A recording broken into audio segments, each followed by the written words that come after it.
শুরুতেই যখন সংস্কার কমিশনগুলো করা হয় তখনই আমাদের একটা প্রত্যাশা ছিল নারী আন্দোলনের একজন কর্মী হিসাবে সবগুলো কমিশনে নারীর প্রতিনিধিত্বটা আর একটু বেশি থাকবে। এবং আমরা তো যে কথাটা নারী অধিকার কমিশনের মূল বক্তব্য সেটা হলো এই সংস্কার কমিশনের রিপোর্টটা হচ্ছে সমতা এবং সুরক্ষাকে মাথায় রেখে, নারী পুরুষ সমতা এবং সুরক্ষা। তো নারী অধিকার কমিশনেই তো পুরুষের উপস্থিতি আমরা লক্ষ্য করিনি, এইখানে একটু সমতাটা হোঁচট খেয়েছে। কিন্তু তারপরে আমাদের প্রত্যাশার জায়গা থেকে ধন্যবাদ জানাবো এই সংস্কার কমিশনকে, কারণ তারা প্রচুর মতামত নিয়েছেন সাধারণ জনগোষ্ঠীর কাছে, বিশেষজ্ঞদের কাছে, এবং মতামত নিয়ে তৈরি করেছেন। দীর্ঘদিনের অনেক প্রত্যাশাটা তো ধামা চাপা পড়েছিল। বান্ডেল থাকলে প্রতি সেনমানিতে টাকা বাঁচবে। বিকাশ সেনমানি বান্ডেল কিনে জিতুন প্রতি লেনদেনে। আমরা বলছি কিন্তু সবাই যে বাংলাদেশ এগিয়ে যাবে, নতুন বাংলাদেশ, এবং সেটা প্রগতির পথে এগিয়ে যাবে। আমরা তো সোজা কথায় বলবো ব্যাক গিয়ারে হাঁটবো না, আমরা সামনে এগিয়ে যাব। সামনে যদি এগিয়ে যেতে হয় তাহলে নারী যেখানে এত অবদান নারীর, সেটাকে আমাদের স্বীকৃতি দিতেই হবে। আমার যতটুকু রিপোর্ট দেখেছি মনে হচ্ছে নারী অধিকার কমিশনও এটার ব্যাপারে কিন্তু বলেছেন যে অভিন্ন পারিবারিক আইনের ব্যাপার নিয়ে আরও আলোচনা হতে পারে, ইউনিফর্ম সিভিল কোড, এটা নিয়ে আরও আলোচনার সুযোগ আছে, হতে পারে, এবং সেটা বিবেচনা করা যেতে পারে। তারাও কিন্তু এক ঝটকায় এটাকে বলে দেননি যে এটা প্রযোজ্য, কারণ অভিন্ন পারিবারিক আইন তো সব ধর্ম বর্ণ গোত্রের জন্য প্রযোজ্য। এটা খালি ইসলামিক আইনের বিষয় না, এটা তো হিন্দু ধর্মের বিষয় আছে, এখানে খ্রিস্টানদের বিষয় আছে, সেগুলো সব বিবেচনা করে এগুলো হয়তো পরবর্তীতে আমাদের হয়তোবা নির্বাচিত সরকার আসলে এটা চিন্তা করে দেখতে পারেন। আমি কিন্তু এটা ওইভাবে মনে করি না যে এটা সম্ভব হবে না। আমি মনে করি এটা আমাদের শুরু করা উচিত। শুরু করলে আমরা গ্রামে গঞ্জে সর্বত্রই হয়তো পাবো, এবং এখন তো নারী সুযোগ পেলে তার সেই অধিকার বাস্তবায়নে কিন্তু নারী এগিয়ে আসে। আমরা তো দেখেছি বিভিন্ন জায়গায়, আমরা তো জানি যে বিশেষ করে কোভিড পরবর্তীকালে এখন তো অনলাইনে নারী উদ্যোক্তার সংখ্যাই বেশি, এবং গ্রামে গঞ্জে প্রচুর উদ্যোক্তাও তৈরি হয়েছেন, যারা হয়তো আমি দেখেছি যে গণমাধ্যমের সুবাদেও আমরা জানতে পারি বিভিন্ন জায়গায় ক্ষেত খামার গড়ে তুলেছেন, অনেক কিছু করছেন। আমি তো কৃষির কথা আগেই বললাম যে নারীর অবদান, সেখানে তাদেরকে যদি সুযোগ দেয়া যায় এবং রাজনৈতিক দলগুলো যদি দেয়, এখানে কিন্তু একটা বড় প্রশ্ন আছে। প্রশ্নটা হলো আমাদের যখনই নির্বাচন হয়, যে কোনো পর্যায়ের নির্বাচন, সেখানে প্রভাব প্রতিপত্তি, পেশি শক্তি অনেক বেশি গুরুত্বপূর্ণ হয়ে যায়। এই বিষয়গুলো প্রভাব প্রতিপত্তি, যেটাকে বলা হয় মানি অ্যান্ড মাসল, সেটাকে আমরা যতদিন একটা নিয়ন্ত্রণের মধ্যে না আনতে পারবো, সেখানে কিন্তু নারীর রাজনৈতিক ক্ষমতায়ন অনেকখানি চাইবো আমরা, কিন্তু সেখানে হোঁচট খেতে পারে।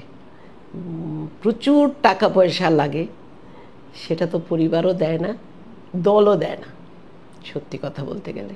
সেজন্যই হয়তো নারী অধিকার কমিশন এগুলো সব কিছু চিন্তা করেই তারা এটা মানে সংস্কারের অংশ হিসেবে রাষ্ট্রের হাতেই ছেড়ে দিয়েছেন বিবেচনার জন্য। আমাদের পক্ষ থেকে কিন্তু সুনির্দিষ্ট প্রস্তাবও গিয়েছিল যে আমরা যারা সুযোগ পেয়েছি প্রস্তাব দেওয়ার এই কমিশনের কাছে, বা বলা হয়েছিল সবাইকে দিতে, আমরা সুনির্দিষ্ট দিয়েছি। আমরা বিশেষ করে গৃহ শ্রমিকদের, নারী গৃহকর্মীদের অধিকার প্রতিষ্ঠার কথা বলেছি। গৃহকর্মীদের সুরক্ষা নীতিমালা 2015 সালে গৃহীত হয়েছিল, তারপরে কিন্তু এটার কোনো বাস্তবায়নের মুখ আমরা দেখতে পাইনি। এটা একটা আইনি সংস্কারের মাধ্যমে যদি আনা যায়, কারণ এইখানে নারীর শুধুমাত্র মজুরি বৈষম্য না, মজুরি বৈষম্য তো সর্বত্র আছে।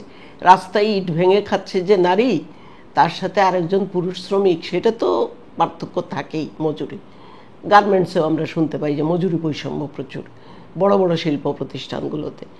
সেখানে গৃহ শ্রমিকদের ব্যাপারে যেহেতু কোনো বিধিমালা নেই, ওইভাবে কোনো কিছু বাস্তবায়ন করা যায় না। চার দেয়ালের ভেতরে তারা কিভাবে থাকে, তাদের অধিকারগুলো প্রায় লুণ্ঠিত হয়, এমনকি তারা অনেক সময় যৌন নির্যাতনেরও শিকার হয়ে থাকেন। এটা তো আমরাও দেখেছি, শুনেছি। যখন চূড়ান্ত একটা বাজে পরিস্থিতিতে আসে তখনই আমরা গণমাধ্যমের সুবাদে বা আইন শৃঙ্খলার সুবাদে জানতে পারি। এটা যদি স্বীকৃতি দেয়া যায় তাহলে তো খুবই ভালো একটা বিষয় হবে, কিন্তু তার সাথে কতগুলো আছে। যে কতটা প্রস্তাব ওনারা করেছেন, সরকার যেগুলো নেবেন, স্বল্পমেয়াদী, মধ্যমেয়াদী, দীর্ঘমেয়াদী, যে সরকারি থাকুন, অন্তর্বর্তী সরকারের কাছে তো অনেক প্রত্যাশা। তারা কিন্তু এগুলো বাস্তবায়ন করতে গেলে সবার আগে একটা মনিটরিং ব্যবস্থা থাকতে হবে। আমরা তো দেখেছি যে নারী ও শিশু নির্যাতন দমন আইনের প্রতিটি শিক্ষা প্রতিষ্ঠানে একটি কমিটি করার কথা, কিন্তু সেগুলা বাস্তবায়ন করছে কে, সেগুলা দেখছে কে, করছে কে, নিয়মিত মনিটরিংয়ের তো ব্যবস্থা নাই। সেখানে সরকারের কাছে প্রত্যাশা থাকবে এগুলো যদি তারা গ্রহণ করেন, তার সাথে একটা মনিটরিংয়ের ব্যবস্থা, এবং মনিটরিং করে যদি দেখা যায় কেউ অপরাধী, তার যেন প্রচলিত আইনি শাস্তির ব্যবস্থা করা হয়। সে গৃহশ্রমিকই হোক, অথবা গার্মেন্টস শ্রমিকই হোক, অথবা শিল্প প্রতিষ্ঠান, অথবা শিক্ষক হোক, যেই হোক, তাদেরকে মতামত আমরা নেব, কারণ এটা তো রাজনৈতিক, আমাদের গণতান্ত্রিক প্রক্রিয়ার অংশ। যে কেউ এদেশের মানুষ, সে রিক্সা শ্রমিকই হোক আর সে একজন ধর্মীয় গোষ্ঠীর নেতাই হন, এটা তো আপত্তি করার কিছু নাই। তারা করবেন, দেবেন, বক্তব্য রাখবেন, কিন্তু তারা যখন বলেন যে আর্থসামাজিক বাস্তবতা, সেই বাস্তবতাটাও আমাদের মেনে নিতে ইচ্ছে করে না। তারা যে বাস্তবতার কথা বলছেন, আমরা তো 25 বছরের আগের বাংলাদেশের নারীর কথা চিন্তা করছি না। এই 25 বছরে নারী যেখানে এসছে, আরও 25 বছরে কোথায় যাবে সেটা চিন্তা করতে হবে। দ্বিতীয়, আমাদের দেশটা কিন্তু একটা গণতান্ত্রিক উদার রাজনৈতিক প্রেক্ষাপটে, সেখানে আমরা বাংলাদেশ আফগানিস্তান হয়ে যাবে সেটা আমরা কখনোই প্রত্যাশা করি না, এবং এখানে এদেশের মানুষই হয়তো সেটা ঠেকাবে। কারণ আমাদের মানুষ ধর্মভীরু, কিন্তু ধর্মান্ধ নয়। অধিকাংশ জনগোষ্ঠী, তারা যদি কোনো কিছুর মধ্যে ভালো কিছু দেখে থাকেন আমাদের জনগোষ্ঠী, তাহলে তারা সেটাকে অবশ্যই সাপোর্ট দেবেন। কোনো কোনো ক্ষেত্রে রাজনৈতিক বিভিন্ন প্রক্রিয়ার মধ্যে আমরা দেখতে পাই যে মতবিরোধ থাকতেই পারে। আমরা যদি ওনাদের কথা শুনতে পারি, ওনারাও আমাদের কথা শুনবেন, এবং সেখানে বলবো যে ওনারা যেন বর্তমান প্রেক্ষাপটটা দেখেন, নারী কোথায় কি অবস্থানে আছে। যেরকম আমাদের সংস্কার কমিশনও বলেছেন যে অভিন্ন পারিবারিক আইন নিয়ে আরও আলোচনা হতে পারে। তো সেখানে এক কথায় যে আমরা মানি না, আমরা এটা স্বীকার করব না, এটা তো বলা অন্যদের প্রত্যাশাকে খাটো করে দেখা হবে।